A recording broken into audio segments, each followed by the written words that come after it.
nouveau défi lié au climat pour Lula. Le président brésilien survole des localités submergées dans l'état de Rio Grande do Sul. L'ampleur des dégâts semble illimitée.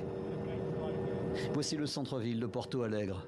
1,5 million d'habitants dans cette riche métropole bloquée par des crues historiques.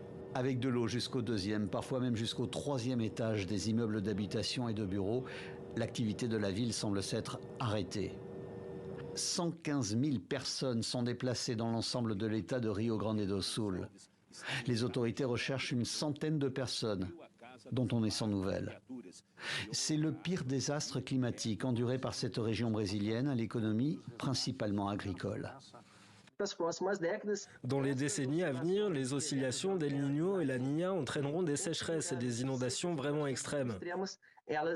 Malheureusement, elles se produiront plus fréquemment et conduiront souvent à des situations sans précédent, provoquant ces catastrophes. Des dérèglements climatiques de plus en plus fréquents qui, depuis le début de l'année, se sont enchaînés sur le Brésil. Il y a un mois, l'État de l'Espírito Santo était touché par des inondations exceptionnelles. Il est encore difficile à ce jour d'évaluer l'ensemble du bilan humain et des dégâts. Au même moment, Rio était frappé par une vague de chaleur inédite, plus de 60 degrés de ressenti. Afin d'échapper à la canicule, les espaces verts étaient pris d'assaut.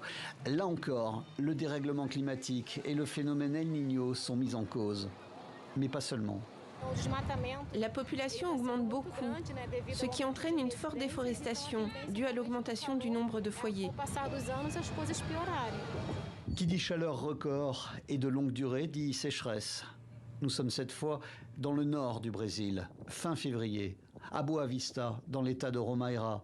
Ce pont n'enjambe plus du tout la rivière. Et comme nous sommes ici, tout près de la forêt amazonienne,